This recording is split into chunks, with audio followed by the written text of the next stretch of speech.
O volji ljudstva na volitvah, komentar dneva, novinar revije Reporter, Igor Kršinar. Lepo pozdravljeni. Volitve so za nami in državljani smo se odločili, kdo nam bo vladal naslednja 4 leta. Čeprav preštevanje glasov uradno še ni končano, je jasno, da je relativni zmagovalec volitev Borut Pahor in da bo verjetno tudi on sestavil vlado. Gregor Golobič in Katarina Kresal se sicer počutita kot zmagovalca, toda prejela sta veliko manj odstotkov kot Pahor, ki je z njima sklenil koalicijo.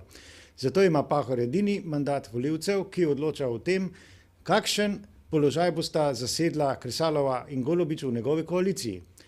Ker bo koalicija potrebovala še 4. partnerja, bo to najbrž upokojenska stranka Karla Erjavca, ki lahko gre v vsako koalicijo. Paradoksalno je, da zdaj Pahor izjavlja, da se bo v širitvi koalicije posvetoval z Golobičem in Kresalovo. Pahor je namreč dobil 30% glasov, Golobič pa več kot 3-krat manj, Kresalova je svojo stranko komajda spravila v parlament. A morda so težave v političnih botrih, ki so iz ozadja krojili Pahorjevo koalicijo z Golobičem in Kresalovo. Kot je znano, je Zoran Janković mobiliziral Ljubljančane, da so v večjem številu prišli na volitve, Milan Kučan pa je obelodanil, da bo zaradi politične realnosti volil Pahorjevo stranko.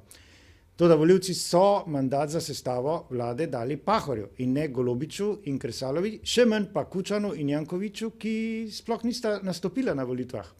V demokraciji je normalno, da vlado sestavi tisti, ki je dobil mandat volivcev in ne kakšen boter iz ozadja. Narobe bi bilo, če bi Pahorjeve politične odločitve narekovali stari tovariši s Kučanom na čelu, če bo kadrovsko politiko izvajal Golobič, ter če bi mu iz ozadja s prstom žugali še Boško Šrot in drugi tajkuni. Pahor ima priložnost, da dokaže, da je sposoben sam voditi vlado, brez prišepetovalcev iz Kučanovega klana.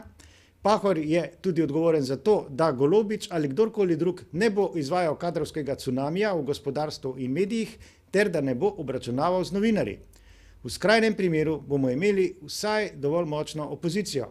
Janez Janša ima le 1% manj kot Pahor, zato ga ne moremo povsem odpisati. Čez 4 leta pa bodo nove volitve in volivci se bodo takrat lahko odločili tudi drugače. Morda spet za Janeza Janšo.